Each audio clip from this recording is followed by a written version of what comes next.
lives on social media. TikTok is her favorite. Love it. Even to the point, Jess, when we go somewhere, she's like, so will there be a TikTok for this? And I'm like, maybe. She's like, okay. And then a day or so later, she's like, so where's the content? I'm like, man, it's not even 24 hours. Can I rest for a second? That is so cute. So yeah, she's into TikTok, and I know I mentioned coming to where you are to, like, go back to Europe again, and she was like, are you gonna go see Jess? And I was like, I mean, she's not busy, we can always do lunch. She's like, oh, because that was a hint for her, Jess. She was like, yeah, okay. I'm like, you probably want to go, don't you? So for everyone who is joining the show, as I mentioned before in the intro, I have one of my OG creative friends, Jessica DeJesus, also lovingly known as Jess. She is someone I've known for, I have stopped counting, years. Like 10 years now. I knew her when I worked at, yes, it's been 10 years. Oh my God. Yeah. I remember, I don't know how we met, but I remember you did something with National Harbor. I think I pitched you to National Harbor to do a blog post. I remember coming to your book signing, meeting the little boo-boo when she was still in your belly, and then when you first gave birth to her. And now she's a whole world traveler, like just growing up before our eyes. Oh, it's just insane how much she's so much like you, honestly. Like, she's adventurous, she's smart. It's just, to see a little Jess grow up on social, it's really lovely to see. But she's on my show today, and we're going to talk about places, from plate to places, the intersection of food and travel. Because who else can we have to talk about this but the OG herself, who has been cooking it up on the socials and content since before it became a thing for everyone else to do. So, to give you your credentials and to read your receipts, we're going to start with your bio. Jessica is a widely published travel, food, and media digital publisher, freelance journalist, and digital media strategist. She is the founder of The Dining Traveler, a multimedia digital platform covering food and travel, and the author of a coffee table book that I still have, The Dining Traveler's Guide to Puerto Rico. Yes, it's one of my favorite books. Thank you. Also find her writing publications such as AFAR, Business Insider, Travel and Leisure, amongst others. She was raised in Puerto Rico and began traveling as a young Marine over 25 years ago. As a digital strategist, she's worked with organizations such as Bunker Labs and the European Union. Follow her on Instagram, Facebook, Twitter, Pinterest, and YouTube at The Dining Traveler. And with that being said, welcome to Coffee with Divine, Jessica! Hello! Oh, I just had to say, Jess, just following your journey has been such a pleasure. Like, you writing a book, I know how much work that took because you shared that journey on social media, but you being a woman of color and the glass ceilings you've broken in the content creator space, I admire you for your work and your tenacity. So I just wanted to share that with you. Thank you so much. And, I actually remember where we first met. You used to work for Montgomery County for the tourism board back in the day. And we did an event, we did a panel discussion. And I remember meeting you and I was like, this girl is going places in like the destination marketing world. I was like, I could see her being like, a CMO, like, yeah, I just loved your whole vibe. I was like, I have to be friends with her. And I remember you said that, and it's just so interesting because it's always stuck in my mind with everything that I do, how much of an impact those words have been for me in my career journey. Because as you know, Jess, careers aren't linear, right? They can go in so many different ways. And just knowing that people like you have always supported me has always made me want to think about my craft from not just an expertise level, but an impact level, essentially.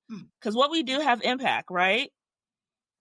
And sometimes we don't realize it, but, especially, like you said, being women of color and, and being in spaces that, even in the DC area where it's such a Black space, right? Like when I think of DC, I think like, is a black Chocolate space, City. right? And Yeah. then, and then you also have like a big Latino community, mostly from, Central and South America. And then you go to a lot of these media spaces and the stories are not being told, by these people, from a food and, even like the visiting, I think is slowly starting to change a bit more, but when we were coming up 10 years ago, that was not the case. Like, a lot of times we were like the handful of women of color, like, representing the city and, and representing, just the craft of food and travel. So, and, and doing events like in DC, we did women of color travel and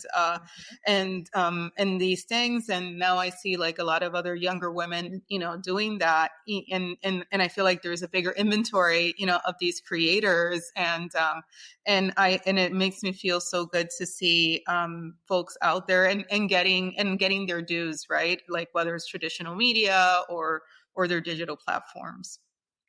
Yes, and you're exactly right. And as someone who has traveled around the globe, sharing your travels on your blog, The Dining Traveler, and on social, I just want to know for those who are watching and listening, how do you approach finding authentic food experiences while traveling? The beauty of social media and being able to connect with different people as I'm getting ready to travel. Or like, for example, I follow a few people. I was going to Sicily. I'm working in the Fooders travel guide to Sicily in one of the chapters, and yes, and I started following some people from my previous trip to Sicily, and I reached out to them, and I was like, "Hey, I'm working on this guide," and they're like, "Oh, I know somebody. I'm going to connect you with so and so. Email so and so."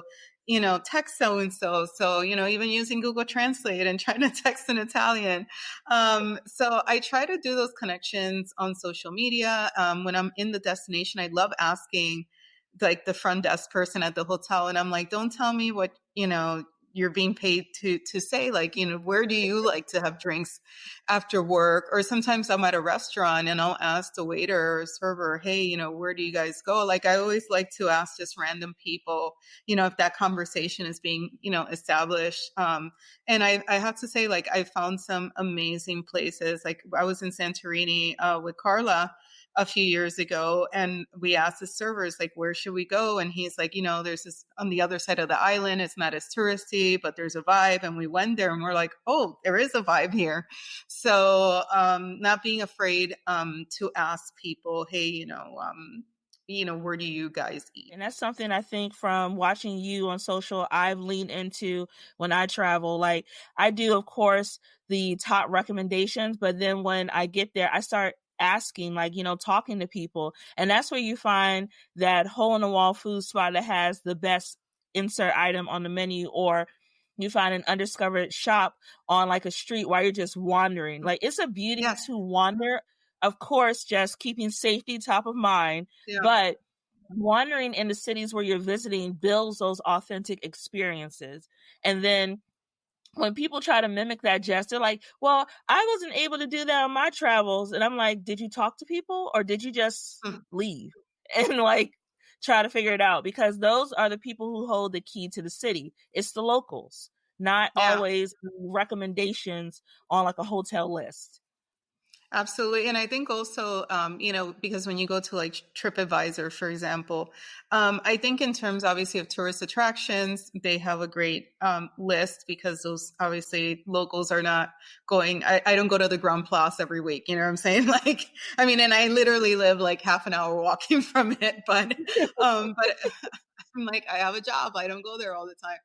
But then like the top restaurants at TripAdvisor are going to come from tourists, right? Like they're not coming from locals. So, I love Google Maps as a resource in terms of like restaurants and stuff. Like just like what restaurants are around, what are people commenting on it? And Mm-hmm. definitely like for example, I've been living in Brussels on and off for almost 10 years, and I always tell people like in the city center, the Grand Place, beautiful. You should go there. But other, I would say like 80% of the restaurants around that area are trash. Like, within a half a mile radius. Like they all suck. I'm sorry. I mean, like there's like some new things that are popping up, but yeah, it's not, there's a bazillion of tourists. Even if you walk, let's say 20 minutes outside of that city center, you're going to find like more authentic dining experiences. So I would just say like, one thing that I've actually started to do is when I travel, also using Google Translate and finding the local publications. So Mm-hmm. there's, for example, in Brussels, there is a publication that's actually in Dutch, which I barely speak. My husband is Dutch, but it's called Bruce, and it's like a Washington City paper, like that vibe. It's like I feel Mm-hmm. like it's like my answer to Washington City paper, kind of like alternative, and they have some great recommendations. And like now when I travel, I'm like, oh, okay. Like when I was going to Sicily, I would do like travel, I would do Google Translate, and it's like, oh, like restaurants, but I would type it in Italian because it would give me a completely different, Oh. set of like places like to eat than something that's in English, and just like a different, and then all the articles you can just translate them. Like if you have Chrome, you can immediately translate them to English. So it's just like a little tip that I've started to do like in the last like few years.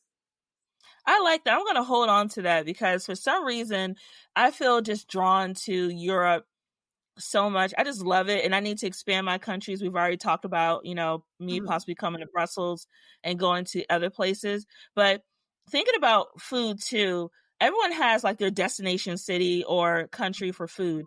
But you being the expert that you are an expert. What what destinations, lesser known destinations, do you think deserve recognition for like their culinary heritage? What are like your top five? So for me, like in terms of European cuisine, Belgium, I think that, obviously France, especially Paris, Paris has some fantastic food. I'm not going to take that away from them.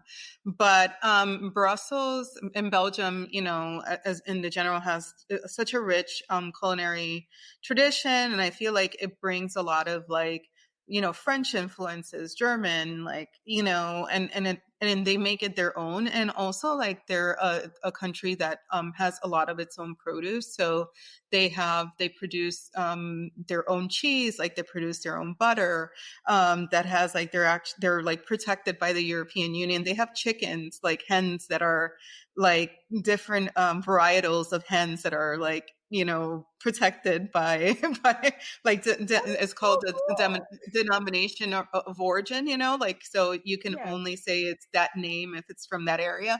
And a lot of people don't know that, obviously the beers, the chocolates and things like that. And but beyond like people know beers and chocolates, but then there's this like a whole subset of ingredients that the Belgians produce, like really great meats, steaks. So I think that Belgium for me, like every day I'm like learning something new in terms of the the culinary. So for me that is one. Not because I'm being biased, but I feel like Puerto Rico in terms of Latin food. I feel like Mexico gets a lot of love, Peru gets a lot of love, but for me, I mean, obviously being Puerto Rican, I feel like now more and more it's becoming a thing with Puerto Rican food, but I definitely feel like there's still room for for more love, and I think also like I spent when I was in the military, I spent a lot of time in West Africa, like in Senegal and Ghana specifically, and I really enjoyed Ghanaian food. And I know obviously in the DC area, there's, several spots that serve Ghanaian food and West African food. So those are flavors that I actually want to like dive a little bit deeper on and learn how to make. Um, what else? I mean, like, I think a lot of them are, more regional. So, I mean, I think Italy, a lot of people think just Italian food is pasta. But because I've been spending a lot of time in Sicily, I've really, like, specifically Sicilian food, I'm really into. They just have really fresh produce. And they do so much with so little. Like, I mean, like, they will have this perfect tuna steak. So in the summers, it's like swordfish season and everything is super seasonal. The eggplant, yeah, like if you love like fresh fish and produce, like that's definitely a place. Let me see what other place. I mean, I was stationed in Okinawa back in the day, and again, because people always think Japan, Tokyo, but Okinawa is a city, an island south of the mainland Japan, and it traded between China and Japan for many years. So like you'll see like some of those noodle dishes that are like more Chinese, but then you also have like some fresh fish, and so it's like a place. And I think it was like the first place I lived abroad, like that was super foreign to me, so it'll always be near and dear to my heart. I really would love to go back. So I think, yeah, for me those are my like underrated food destinations. The fact that you name countries that are on my list, because Ghana is on my list. One of my friends, I call my little sister in the industry, her family's from Ghana. And I always Okay. tell her, I ever go to Ghana, I'm going with you and your family during Dete December, because that's the only way like to go. And also too, Japan is another country that is on my list as well. My I've favorite. heard they have like the food there, I heard is amazing. I also heard, Jess, that they have, on a different topic, great vintage shopping, and I would Mhm. love to do that over there, to like really dive into the culture, but also the fashion culture in that Yes. country. And then finally, Puerto Rico. You are telling the truth, because when I went to Puerto Rico a couple of years ago, some of the best food I've ever had was in Puerto Rico. And it Thank was just you. it was so fresh. Like, I love plantains. Like, that is one of my favorite things to eat. I love plantains, and I love a good fried fish whole. Like, I'm one of those people, I would Castillo eat the frito. whole thing. Yeah, Yeah, yeah. that is. And so when we got there, they expected me, well, two things, Jess. One, they took a look at me. They were trying to figure out, she speaks and understands pretty well. Is she a cousin? So I was like, Yeah. no, don't get excited. I'm American. And So, we're so diverse that it's like, you can see somebody that is, either like blonde, blue eyes, or somebody that's super dark, and you're just like, yeah. aren't, you know what I'm saying? Like, and I think that this also applies to the rest of the Caribbean too. But I feel like, for us, like our food is, I just did a Puerto Rican cooking class here for a Spanish class. And I was telling them, I was like, our food is our history in a plate, like when you think of the way that um, an unfortunate history, obviously, with the colonization from the Spaniards, and that brought Mm-hmm. the enslaved Africans, and then the genocide with the indigenous people. But at the end of the day, like like out of such horror, something beautiful happened, in terms of our culture and our food, and like the plantains coming from Africa, and that's such a big part of our meal. Or the indigenous food, that is juca, which and made its way to Africa, and now it's like Mm-hmm. it's a way that it feeds all of West Africa, just because it's such a crop that it's so abundant. Mm-hmm. So out of something horrid, something also like, our is a history that you can really I just taste. love when I was in Puerto Rico, and it's actually on my list to go back to Puerto Rico and do more of the island and stay longer. But I just love how welcoming the culture was. I love how the food, like you said, it is just so ingrained in who the people of Puerto Rico are on the island. And it's just that welcoming feel. Like, you feel like you're family the moment you Yeah. sit down at a restaurant. You're sitting out there, and I know some Americans, mainland Americans, because Puerto Ricans are Americans. Let's clear that up. Some Mhm. mainland Americans struggle when they go to Puerto Rico. They struggle with the fact that, yes, it is part of the U.S. culture, but the Puerto Rican people speak their language. They speak Spanish, right? Yeah. So when you're there, you are immersed in Spanish speaking culture. And for some people, they don't know how to handle that. They're like, no, I need someone to speak English to me. I'm thinking, hey, be respectful in the fact that when you're on this island, yes, they are considered U.S. citizens, but you are now immersed in their world, in their culture, and be Exactly. respectful of that. So don't go there looking for McDonald's in every corner. Try Mhm. something different, try some other foods outside of what you're comfortable doing. That's just been my experience traveling to Puerto Rico and really abroad, is being open to trying different dishes and not shutting things down because it doesn't look familiar to me. Because Exactly. in that unfamiliarity, Jess, I have discovered foods I would have never thought I would like. I like escargot. One, I Yeah. love escargot. Very good. I could eat that on like a nice toasted bread and just, have that all day long. Um, I love plantains. I love jollof rice when it's not too spicy because each country makes theirs different. And you will Yes. be humbled over someone's jollof rice so fast because of how spicy it is. And then another thing I'm learning how to do is I love eating fresh fruits in different countries. And I know that sounds strange, but It when just I, tastes different.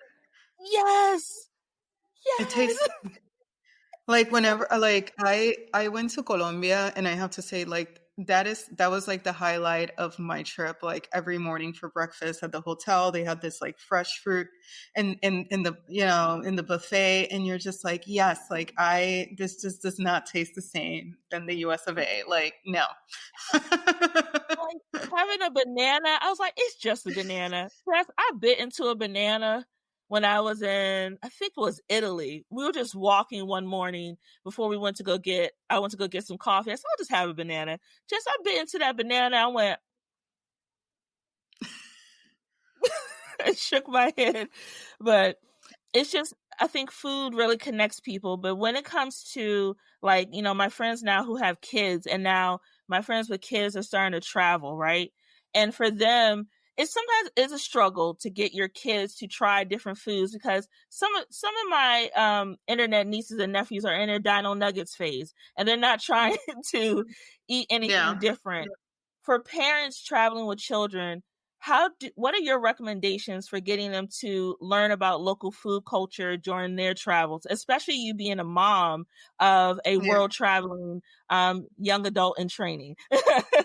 I think that for us, like, we started when when she was just like a baby, introducing different flavors. Like, for example, like I would make a lot of, her baby food, but I would do like put a little bit of adobo in her, like, little potatoes, or or she loved it's so funny because when she was like really little, she loved shrimp, and she like does not like shrimp now, but for example, but she loves broccoli. Like she loves any like green vegetable, like broccoli, green, but like today, like I made a fried rice and it had like bell peppers. It's like, I don't like the bell peppers, but then she ate the cabbage that was in it, and you're just like, okay, whatever.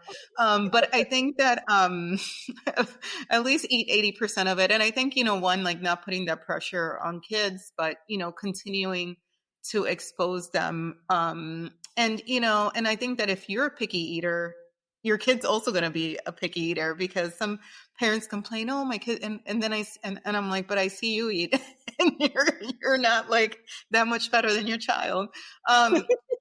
So and also we do eat at home a lot. So we cook whenever so my tagline on TikTok is I cook to afford my trips. And because eating out is expensive, and yeah, especially back in the States, like now, like the few times I've been back, I'm like,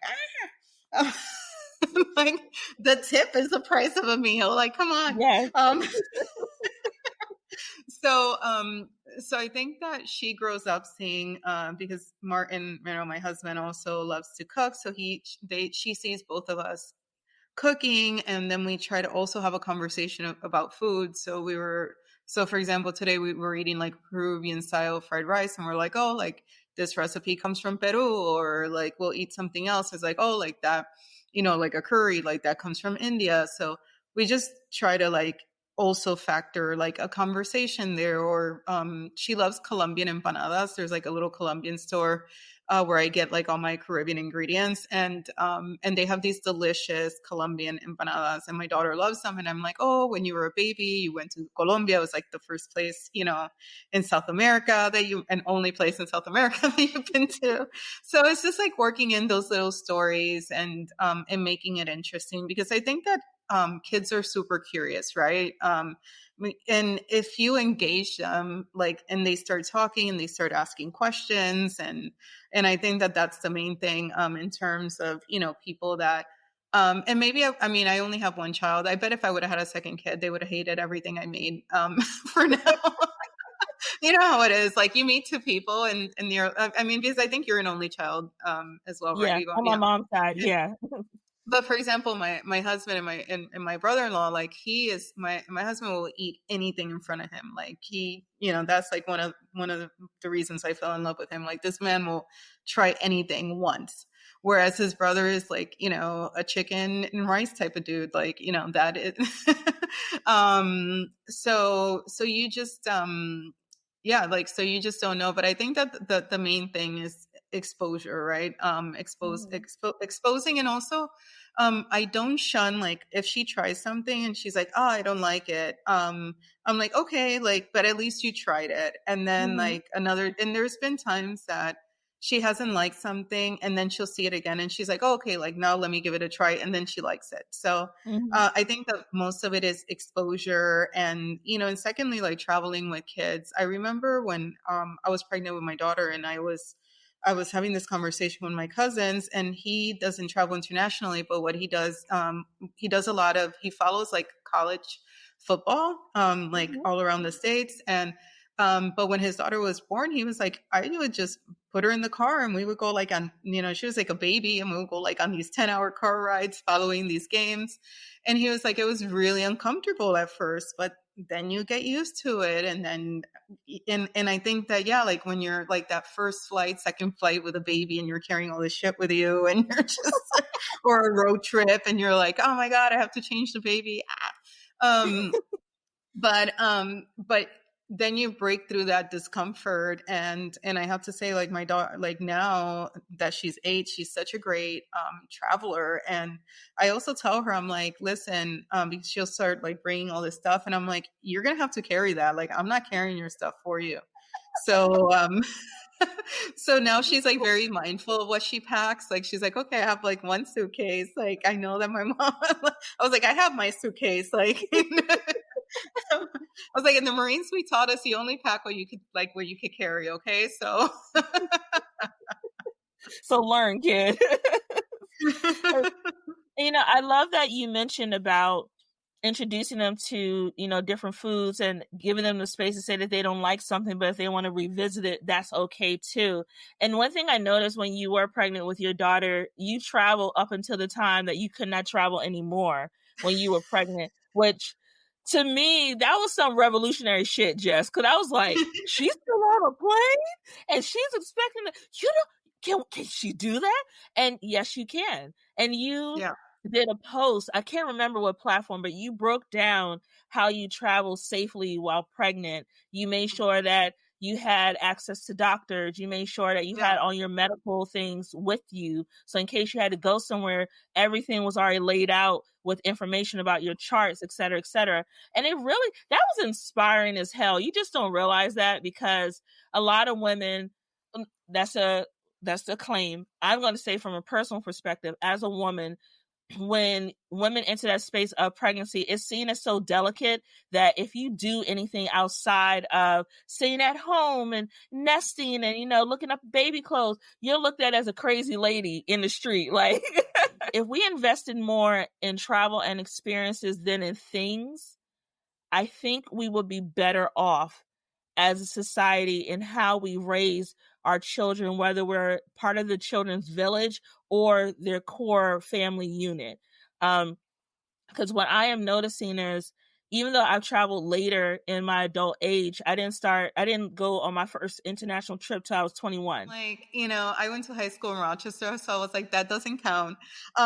Going to Canada, especially back in the day, like where you didn't need a passport to go, like, you know. Yeah.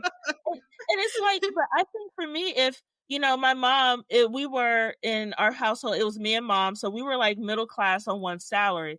And back then, being raised as a kid in the 90s, there were no deals and offers essentially for families of No, two. It was always for families of four. So even then, just from an inclusivity standpoint, we were excluded from the conversation in terms of travel. So now that's why you see me on social traveling with my mom, because now there are a lot more options for us to travel as a family of two. And yeah, one thing I do want to do when my nieces get older is start traveling with them and bringing with me abroad so they can experience life outside of their American bubble. Because I want them to be similar to how you're raising your daughter, good people who have a wider cultural lens outside of what's being expressed to them through these social and digital channels. So I just want to share that with you. I really admire how you have introduced culture and food and also tolerance through your content and through how you're raising your daughter in this global society. So claps to you, Mom. Claps to you. Thank you. Thank You're you. Yeah, welcome. I think it was wild. Like, when I was pregnant, I traveled so much, because I was like, well, I don't know what it's going to be like with a baby. Am I going to be able to travel? So I was like, oh my God, I need to get all this content out before, because, at that time, yeah, I was already doing this full time. So I was like, okay, like, what can I kind of, and I was still in the reserves in the Marine Corps, so I was in Japan working for 6 weeks with the Marines in uniform. So I was like shopping for baby clothes in Japan. The cutest things. But I love buying onesies. I'm like, none of my friends have like babies. I was like, every time I see a onesie, I'm just like obsessed with them. But yeah, like I think that also we have to demystify, like this whole like, and I mean, and everybody's pregnancy is different. Like, I'll be honest, like, did I love being pregnant? No.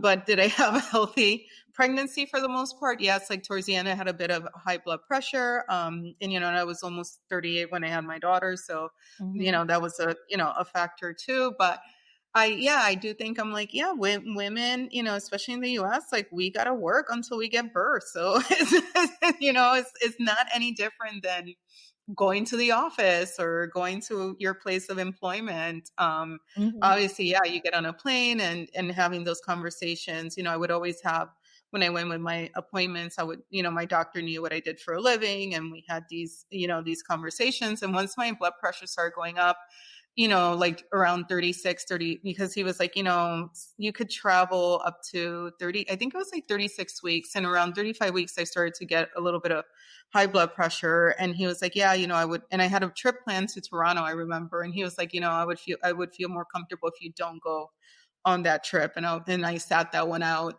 towards the end. But I was going to events. Like the night before I gave birth, I was at an event in DC. And I remember like the PR girl almost looked at me in disgust, like, what is this pregnant chick doing here?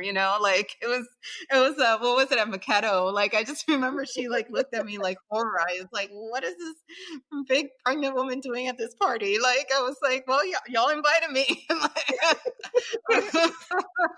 And the baby's hungry. Yep. I was looking fabulous too. Um, but and also it's interesting because when talking again about traveling and discomfort and raising also a daughter in a city, and Brussels is interesting because it's a city that has 180 nationalities represented in the city. So it is so international. You hear a bazillion languages. Like today at dinner, we were having this conversation about, Christmas and like, and it does have, like, I would say a big group of, immigrants come from Northern Africa and they're Muslim. And, we were having this conversation. We're like, not everybody celebrates Christmas, and she was like, oh, what are their celebrations? So I was like, well, they have Ramadan and at the end they have the Eid, which is like, almost kind of like, not like Christmas, but I mean, the level of celebration is similar too. So, so I think it's like, you see different people and it also sparks a conversation, right? Like, why does that person say that? Or why does that person not celebrate this? So, I like having, those conversations, with her, and she's also super curious. So she'll like, for example, like, why do some people don't celebrate Christmas? And you're like, oh, okay, here we go.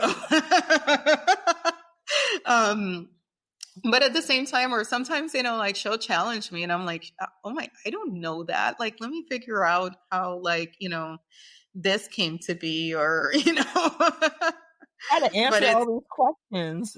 yeah. Thank God for Google. I don't know what parents were doing back in the day. Like my mom was just probably like lying to me. Like, Yeah, that's essentially what they did. They made up a lot of stuff, which yes.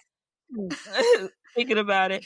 But and changing gears a bit, if we go back to your impact as a food blogger and a content creator, I know we talked about this a little bit earlier in the interview, but what is your thoughts about how content creators and food bloggers have played a role in shaping travel and dining trends? Because a lot of times, Jess, we wouldn't know where to eat or what to do or where to go without the impact of food bloggers and content creators. So share a bit of your thoughts around that. What are your ideas?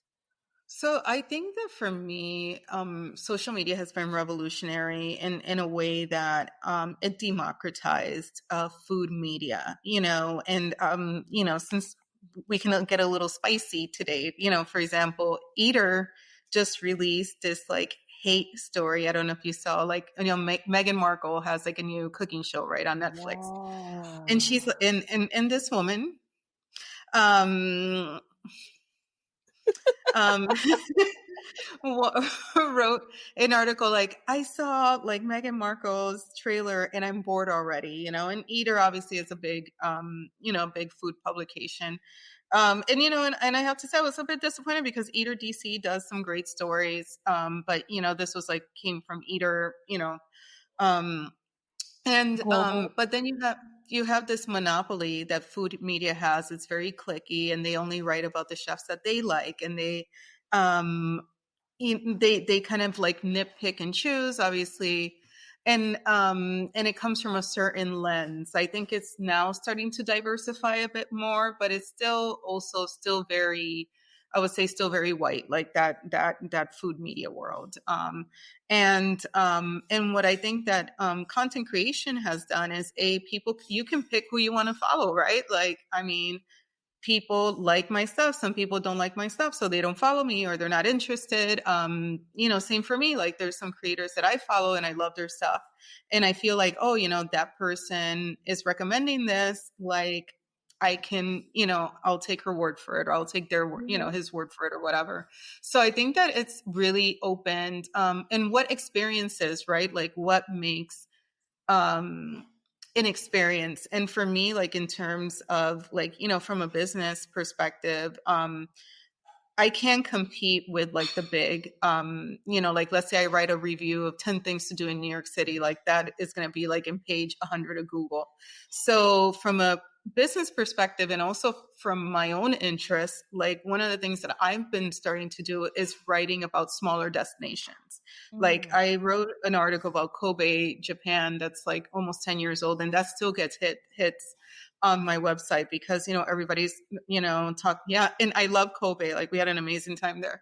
But because everybody talks about Tokyo or Kyoto, but nobody is writing about, Kobe, or even Belgium and Brussels. North is an amazing city called Antwerp. And I did it, like, actually one of my friends wrote a food guide that's like, I need to update it because it's all but that still gets hits on the site. So, from a personal and business perspective, I think that being your own publisher, you kind of get to choose, you get to choose what you want to write about. Mhm. And if you have an audience, I've been very fortunate that, super excited because, I mean, I've been blogging for 15 years, but Dining Traveler, like, as the Dining Traveler, this is our 10th year.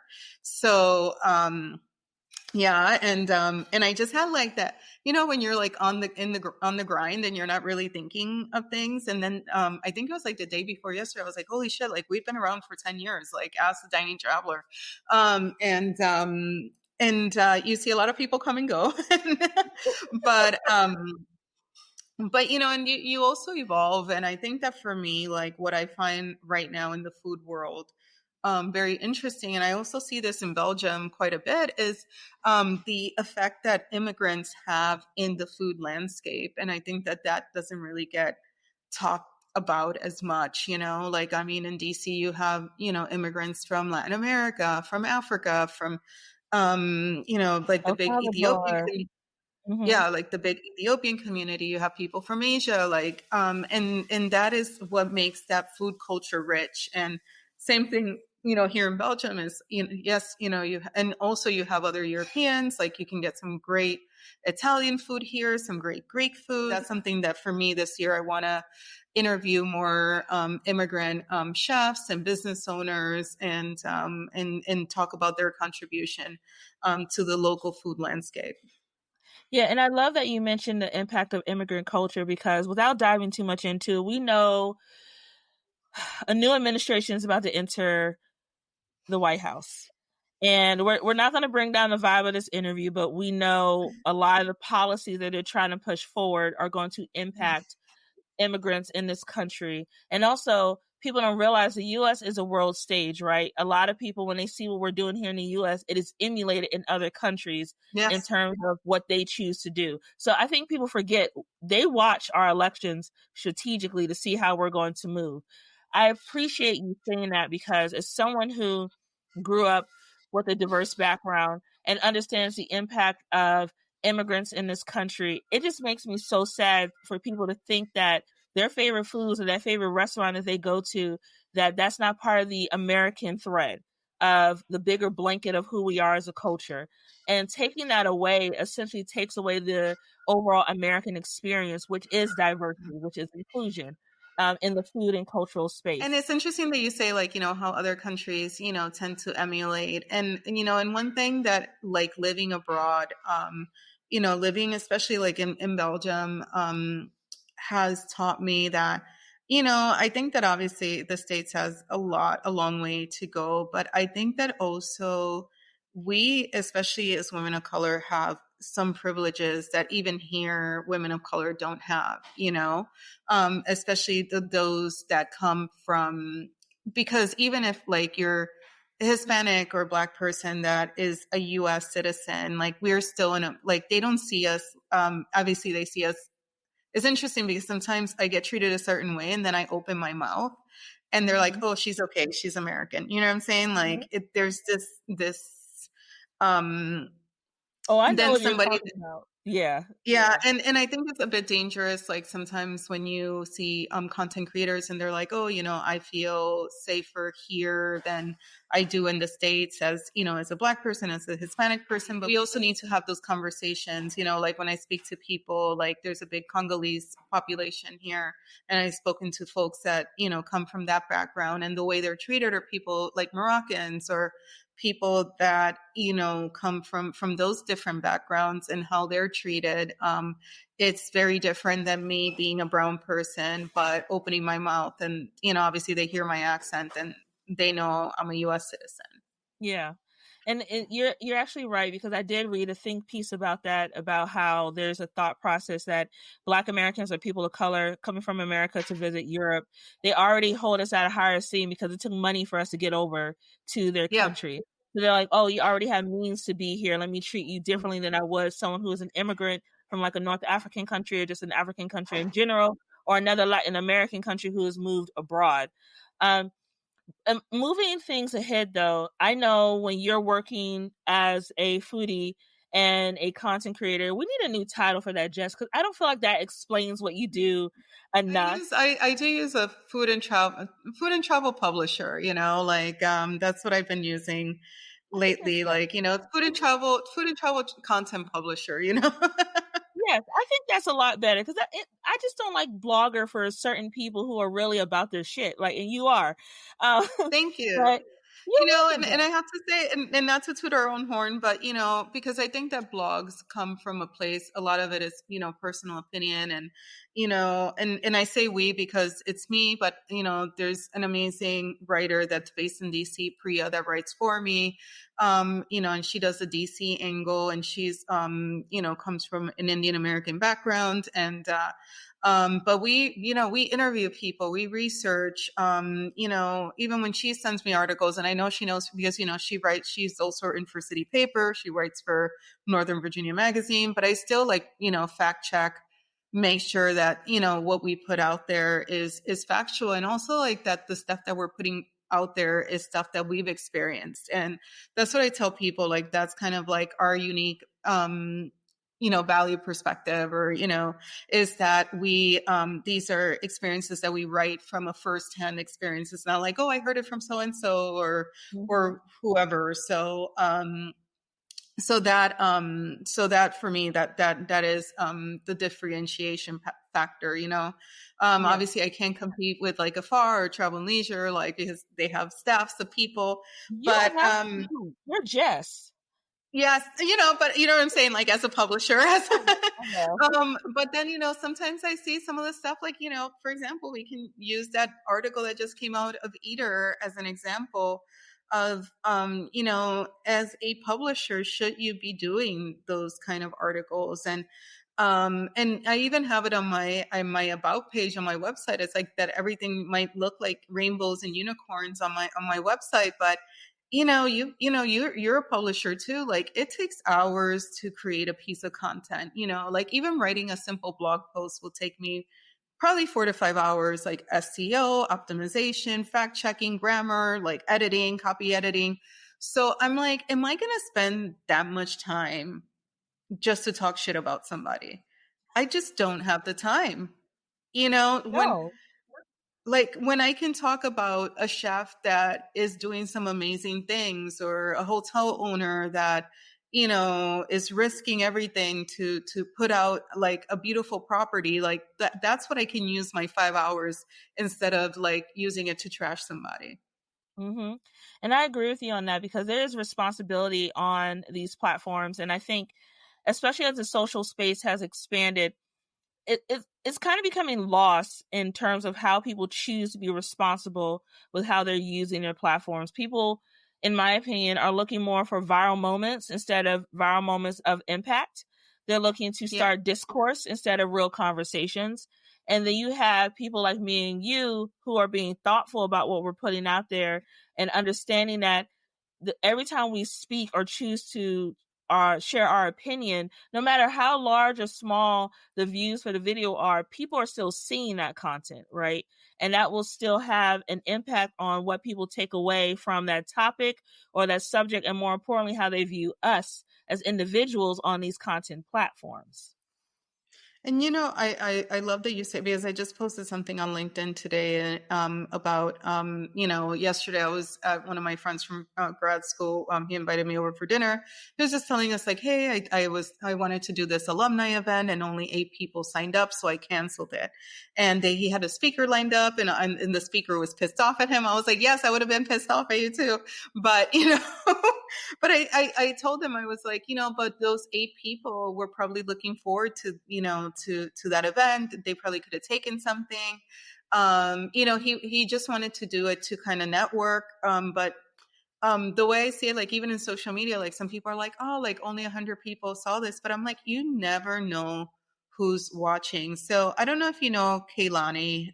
She's based in Philly. She's the editor of the food editor of Philly Magazine. But she's also like an OG like us, and she started like this like YouTube channel talking about like weird food history stuff. Like, she's kind of a bit, food nerd, and and then somebody reached out to her, and then she got a show on their local PBS station, like, talking about food history. Like, and it was literally a producer reached out to her based on her YouTube channel. And it wasn't like she had thousands of subscribers. Like, I guess somebody was searching for this. There was a show called Check Please, and I remember somebody found me through YouTube, and this is not even when I was like pushing a lot of videos out. And they called me I didn't get the job, but they called me for an interview. I ended up being, brought in as a guest, got some TV time out of it. So you just never know who's watching. And I think that for me, like, I always tell people, um, one of my friends, George Torres, like, he's like an OG, like, Puerto Rican blogger. Like, he's like had his blog, like, what was that mijente.com, and then there was other Black Space. Was it Black Space? What I'm Yeah, talking Black about? Planet. Black Black Planet. Planet, Black, Yes. yeah. And then the Hispanic version was like mijente.com. Um but it was always kind of like, because there's like a lot of New York people I find like in that website. But he's like one of the OG guys, but he still does like a lot of social strategy. And he was like, a lot of people want 100,000 followers, but they're not taking care of their 100 followers. And I think that that is, so important when you're like, when I think of like Dining Traveler and what I want to do, and of course, like, obviously the bigger the reach, the more money you're going to make. Like, I mean, this is also a Mm-hmm. business. I'm not doing this for fun. I have to feed my family with this. But at the same time, it's like, okay, like, can I have an impact with 15,000 followers? Absolutely. Can I show this body of work to an editor, and write for a big publication based on, this body of work that I've created? And a lot of the opportunities that I have now were because I self-published, because nobody was giving me these jobs. Like, nobody was hiring a Puerto Rican girl from upstate New York to write stories about food and travel because, ooh, like, what does she know? Mm-hmm. So it wasn't until I started publishing my own stories and pitching to people and being like, hey, these are my links. Then I did my self-published my book that I basically spent my life savings on, to publish and make it come to life. So, I just think that, we have to think when you're creating content, when you're creating, stories, like why are you doing this? And I always tell people, like, what is your why? Like, if you're trying, and even like if you're chasing that viral moment, it, like, what are you going to get out of it? You're also going to get a lot of trolls. You're also going to get a lot of negative, energy, or like the bigger the platform is, like the more of, not everybody is going to be on your same page. So these are all like factors that folks have to consider, in terms of, where do you want to be? And for me this year, I know that I want to kind of go back to my roots that I had in DC of like building community and doing in person. Like, I'm an in person person. Like, it's interesting because sometimes, like, I'll follow somebody online and I love their personality online, and then I meet them in person and they're like super awkward. Has that ever happened to you? Yes, it has. And then you're like, hey girl, like, and they're like, like, like, who is this crazy woman? Like, but I'm like, you're so outgoing online. In my head, I'm saying that. And as for me, I feel like I'm a bit more reserved online, but then in person, I'm, like, I'm an in-person person, and Mm-hmm. so for me, like, that is one of the directions that I want to do more of this year. Is like more. I started a supper club in Brussels, building more community, cooking classes, panel discussions. I think I probably did the first like Hispanic Heritage Month event in Brussels, period, like earlier this last Hispanic Heritage Month. And I had so many people coming up to me. It's like, oh, it's so refreshing, to have these conversations. So again, it's going back to, what is, your why? Like, and obviously I'm making business decisions that align to that. Mm-hmm. And you mentioned about pitching, and as someone who I've written many a cold email pitching myself to different brands, have you found success in cold pitching, Jess, or is it better to focus on, networking and referrals? I think both, to be honest, because sometimes I'm shocked of the stuff that I gotten from cold pitching. I kid you not. Like, I'm like, what? Like, okay, let's, because you're not expecting like that somebody would even reply to you, and you're like, oh, okay. Like, thank you.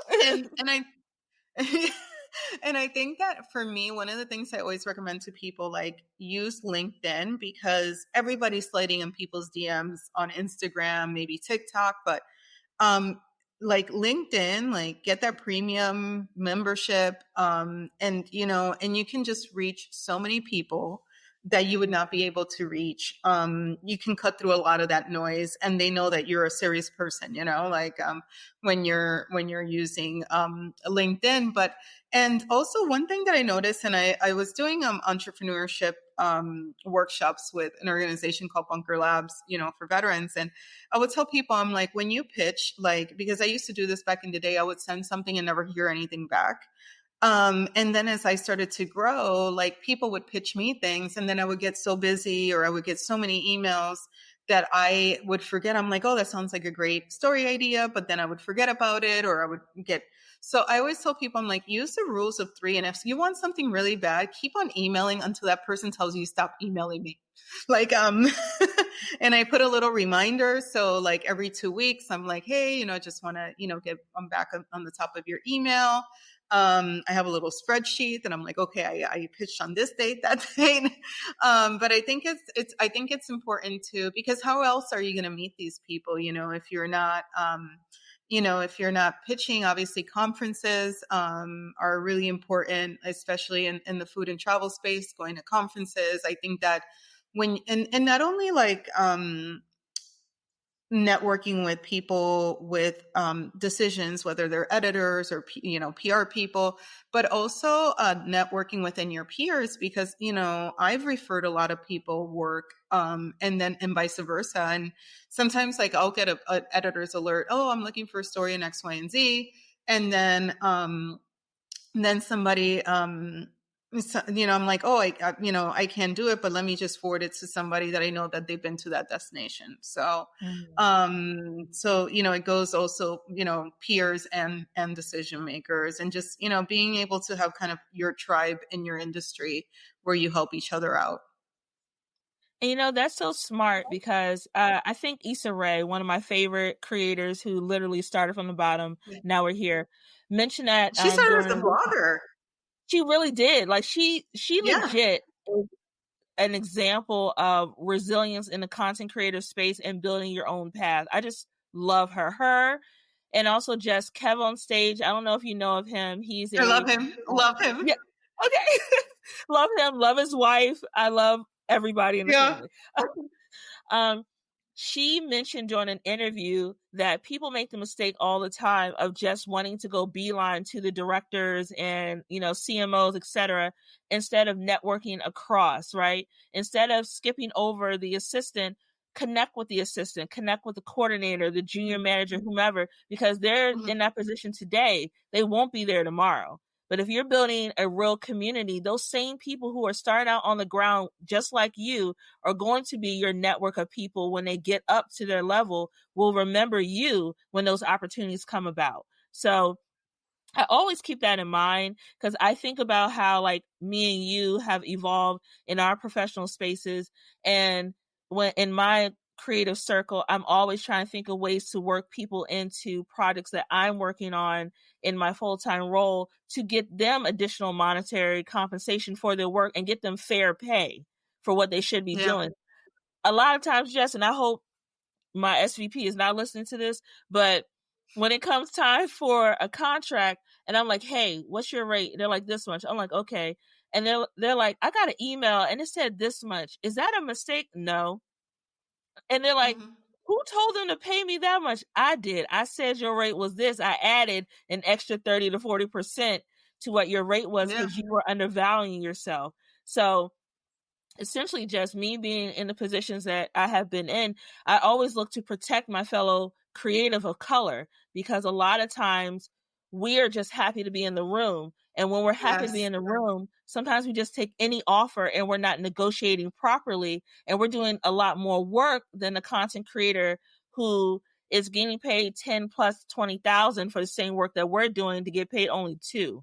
You know what I mean? Yeah. What I tell people, I'm like, give yourself a number and don't deviate from that number. So if somebody says, oh, there's X, Y, and Z, and we're going to, we're only offering this amount, I'm just be like, no, thank you. And amazingly, like 50% of the time people will come back and be like, oh, okay, like we found the other budget and we'll pay you that. Or if they're like, no, we can't do it, then I'm like, oh, okay, well, if your rate goes up, like, let me know. And I feel, because before, like in the beginning, I would take whatever I could get, because again, it's a business, you're starting off. But I also make space, for some pro bono work. And amazingly, it has led me to paid opportunities. Obviously, I call it kind of like, how people like tithe in church. Like that's my version of it. Like from a like maybe I'll do a speaking engagement for free for for an organization that lines up with my values, or I'll do I don't know, a workshop, or I'll do like a post for, a company that I already believe in. Like, I'm not going to do it for a big corporate, but like, let's say, I know somebody that owns a restaurant and they're like, hey, can you really help me out with this? I'll be like, sure, I'll help you out. Like, I always try to like wiggle in some pro bono, work, to kind of just like pay it forward. And again, like you were saying, you just never know where people are. Where people are going to end up, and again, I love these human connections, not because, yeah, it's great to network, it's great to know people or whatever, but at the same time, like, I've seen so many people grow that like started with me and have like surpassed, where I'm at, but I still have that connection with that person. But it's so cool to watch. And that's, you just don't know where people are going to end up, and I think that that's why, kindness and being respectful, to other people, it's really important. And I think that's a great way for us to end the interview, because you've given so much great insight about your work, about, insights for those who are looking to get into the creative space and things like that. And I really do appreciate your time. Now, before we end the actual show, I do have some quick fire questions for you, if you are down. Yes, of course. You down for that? Okay, great. All right. Yeah. So these are top of the dome. It does not have to be a perfect answer. It's just what you think of when it comes to your mind first. Okay. In your opinion, Jess, who is the best rapper or singer of all time? For me, in Spanish, Marc Anthony. And a rapper, because it just reminds me of my youth, Little Kim. Like, I was listening to her the other day and I'm like, yes, Little Kim had to walk so Cardi could fly, So Meg can run. Oh, the Little Kim days were a time on the internet. But she still is that girl. Like, people still to this day know this means Little Kim. Yeah. Pity of all the surgery, but she was that girl. Like, nobody could touch her back in the day. No one could touch her at all. Okay, so another question. You just discovered you have magic powers. What powers do you have? Speaking any language in the world. Oh, I like that one. You know what, Jess? That is the best answer I have heard. Finally, Jess, if you were a coffee, what kind of coffee would you be? A cappuccino, strong yet frothy. I like that. And it's also cappuccino is also considered one of those international coffee drinks. So no matter where you are, you'll be fancy with the cup and all because the things. It's like a shot of espresso, so it's still strong, but then you add milk, to kind of soften it a bit. And I feel like there's a part of me that's can be very strong, very but then there's a frothy side. So cappuccino. I love that. Well, thank you so much, Jess, for joining me for coffee. I really appreciate it. I know my mom's going to love this episode because you're one of her favorite content creators. And I am so serious. I'm going to call her after we finish to put a bug in her ear. Mom, we might be going to Brussels this year. Like, yes. I would love to see you here. Coffee with Yvonne is produced and edited by Yvonne Pearson. Coffee with Yvonne is created by Pink Dollhouse Marketing. You can catch the latest episodes by subscribing to Apple Podcasts